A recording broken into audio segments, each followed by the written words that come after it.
কি পরিমাণ, এটা কিন্তু মান্দ্রাজি লিচু, বুঝছেন কি পরিমাণ লিচু আটকেছে। তো সবগুলো লিচু কিন্তু থাকবে না, এখন থেকে কিন্তু লিচু পড়তে শুরু করবে, ঠিক আছে। লিচু। আসসালামু আলাইকুম, আশা করি সবাই ভালো আছেন। জিরান ফুডস অ্যান্ড প্রোডাক্টসের পক্ষ থেকে অগ্রিম ঈদের শুভেচ্ছা এবং সবাইকে ঈদ মোবারক। তো আজকে আবার চলে আসলাম লিচুর আপডেট নিয়ে। তো আজকে আমি আসছি এটা আমার আরেকটা বাগানে। এটা হচ্ছে আপনার যেটা 4 বছরের জন্য আমার নিয়ে আসে লিচ। এই বাগানে কিন্তু আমরা মৌমাছি বসাইছি, দেখুন এই যে এখানে, এই যে মৌমাছি বসাইছি কিন্তু এখানে। তো মৌমাছি বসানো হয়েছে এখানে, প্রায় 270টার মতো বক্স আছে এখানে। তো এখানে আপনাদের হচ্ছে লিচুগুলা দেখাই। এখানে কিন্তু এখনও ফুল আছে, আর গত সপ্তাহে যেটা দেখেছিলাম সেটাতে কিন্তু এখন ফুল নাই, সেটা আপনাদেরকে দেখাবো নিয়ে যায়। তো এই যে এটা দেখুন, এটা কিন্তু এখানে এই বাগানে কিন্তু সব বম্বে লিচু, এখানে কোনো মান্দ্রাজি লিচু নাই, সব বম্বে। তো এখানে কিন্তু এখনও ফুল ফুটে আছে, ঠিক আছে, পিছিয়ে ফুল ফুটে আছে এবং এখানে কিন্তু প্রচুর পরিমাণ মৌমাছি মধু সংগ্রহ করতেছে। আর এখানে কিন্তু অলরেডি আপনার গুটি কিন্তু দেখা যাচ্ছে, এই যে দেখুন এখানে গুটি দেখা যাচ্ছে, এই যে এখানে কিন্তু ভালো করে গুটি দেখা যাচ্ছে, ঠিক আছে। এখানে ফুলগুলো একটু পড়ে গেছে, মরে গেছে, তো এখানে কিন্তু গুটিটা খুব সুন্দরভাবে দেখা যাচ্ছে, ঠিক আছে। এটাকে গুটি সেটিং বলে। কতটুকু গুটি সেট হলো একটি থোকায়, এইটা হচ্ছে সেটা বিষয়। তো আপনাদেরকে যদি আমি নিচ থেকে পুরো বাগানটা দেখাই, এই বাগানটা কিন্তু আমার অনেক পছন্দের একটা বাগান, কারণ এই বাগানে হচ্ছে গাছগুলা মোটামুটি ছোট ছোট এবং গাছগুলা হচ্ছে আপনার ফাঁকা ফাঁকা, এবং বাগানটা একদম মাটিটা একদম সমতল। এই যে আপনারা দেখতে পাচ্ছেন মাটিটা কিন্তু একদম সমতল মাটি। এই বাগানে হচ্ছে পানি দিতেও সুবিধা, এক জায়গায় পানি ছাড়ি দিলে কিন্তু পুরো বাগানে হয়ে যায়, ঠিক আছে। আর আপনার এই বাগানে হচ্ছে লিচু পরিচর্যা করতেও সুবিধা। তো এই বাগানটা আমার অনেক পছন্দের বাগান, এই কারণে এই বাগানটা ছাড়ি নাই। বাগানটা যে দামই হোক আমি নিছি, এটাতে লাভ হোক লস হোক যেটাই হোক, আমার পছন্দের বাগান, এই জন্য আমি কিন্তু বাগানটা নিছি। এবং এই বাগানটা এই বাগানে কিন্তু গাছগুলো কিন্তু এরকম ছিল।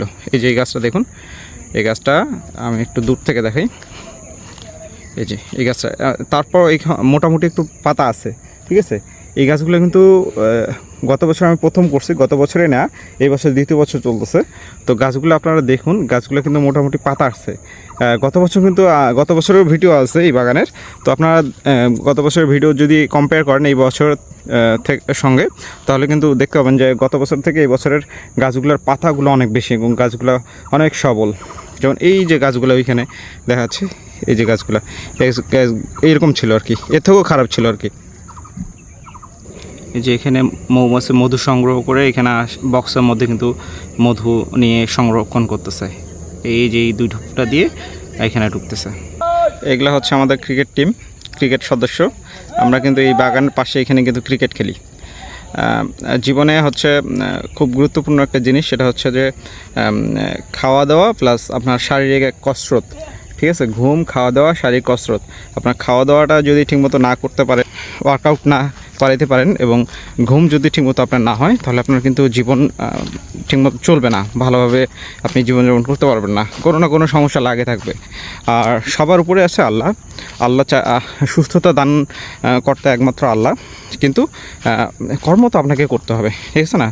কর্ম আপনাকে করতে হবে, এটা হচ্ছে আল্লাহ করে দিবে না, আপনাকে করতে হবে, কিন্তু নিয়ামত দানকারী হচ্ছে একমাত্র আল্লাহ।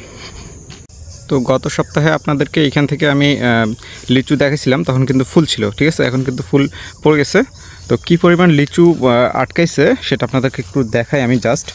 এই যে দেখুন এখানে কি পরিমাণ, এটা কিন্তু মান্দ্রাজি লিচু, বুঝছেন কি পরিমাণ লিচু আটকাইছে। তো সবগুলো লিচু কিন্তু থাকবে না, এখন থেকে কিন্তু লিচু পড়তে শুরু করবে, ঠিক আছে। লিচু কিন্তু পড়তে পড়তে যা থাকবে, কারণ এই লিচুগুলো, এতগুলো লিচু যদি এই থোকায় থাকে, তাহলে এই থোকাটা থাকবে না, ভাঙে যাবে, ঠিক আছে। এবং আল্লাহরও কিছু ইয়ে আছে, দেওয়ার বিষয় আছে, যে উনি কতটুকু দিবেন, সেটা একটা বিষয় আছে। তো এই দেখুন কি পরিমাণ লিচু ধরছে। আর আপনাদেরকে যদি গাছ দেখাই, গত সপ্তাহে আপনাদেরকে দেখেছিলাম গাছে কিন্তু ফুল ছিল। এখন দেখুন গাছ কিন্তু ফুলগুলো মরে গেছে, যে গাছটা কিন্তু আপনার ফুল নাই। তো গাছটা ফুল না থাকার কারণে কীরকম দেখাচ্ছে। ঠিক আছে। তো আপনাদেরকে যেটা বলছিলাম যে গাছে যখন ফুল থাকবে না তখন কিন্তু গাছ দিন দিন কিন্তু আচ্ছা আপনাদের মন খারাপ হয়ে যাবে। এই যে এখানে একটু জুম করে যদি দেখায় আপনাদেরকে, এই যে দেখুন, এই যে দেখুন এখানে কিন্তু ফুল নাই, কিন্তু এখানে এইগুলো কিন্তু গুটি, এগুলো কিন্তু গুটি, ঠিক আছে, এগুলা গুটি, এই যে এগুলা গুটি, এগুলাই কিন্তু আপনার এই যে উপরে কিন্তু এগুলাই, ঠিক আছে, এই যে উপরে দেখা যাচ্ছে এগুলাই, দূর থেকে বোঝা যাচ্ছে না কিন্তু এই যে এখানে দেখুন, এই যে এইগুলাই কিন্তু ওইখানে দেখাচ্ছে। আপনাদেরকে গত সপ্তাহের ভিডিও যেখানে যে গাছে করাইছিলাম সেই গাছ দেখলেন, সেখানকার লিচুর পরিস্থিতি দেখলেন, এবং আজকের এই লিচুর পরিস্থিতি এই যে দেখুন, ঠিক আছে। তো এই হচ্ছে আমাদের এই দিকের লিচুর পরিস্থিতি। আর আমরা কিন্তু ঈদের পরে কিছুদিন পরে হচ্ছে স্প্রে শুরু করব, মান্দাজি থেকে স্প্রে শুরু করব, এবং মান্দাজি থেকে তারপরে এই বাগানটা পরে করব একটু, এই বাগানটা আরও 10-12 দিন পর স্প্রে করব, আজ থেকে আরও 10-12 দিন পর, এর মধ্যে আর কি 10-12 দিনের মধ্যে স্প্রে করব। আর মান্দাজিগুলো হচ্ছে মোটামুটি 1 সপ্তাহের মধ্যে স্প্রে করতে হবে। তো যাদের হচ্ছে আগেই হয়ে গেছে তাদের কিন্তু হচ্ছে আপনাদের স্প্রে করে দিতে হবে, স্প্রে করে দিয়ে দেবেন, যাদের লিচুর গুটি হয়ে যাবে। দেখা যাবে যে অনেকের 2-4 দিনের মধ্যেই লিচু গুটি হয়ে যাবে। তো আপনারা ঈদের পরে 2-3 দিনের মধ্যে স্প্রে করে দিয়ে দেবেন, স্প্রে দিবেন প্লাস পানি দিয়ে দিবেন। আমি ওই বাগানটাতে হচ্ছে কয়েকদিনের মধ্যে পানি দিয়ে দিব। এই যে মাটি কিন্তু শুকায় গেছে, এই যে শুকায় গেছে মাটি, আমিও দিয়ে দিব কয়েকদিনের মধ্যে, মাটি দিব এবং পানি দিব, তারপর হচ্ছে স্প্রে দিয়ে দিব। তো সবাই ভালো থাকবেন, সুস্থ থাকবেন, আজকে এই পর্যন্তই, আল্লাহ হাফেজ।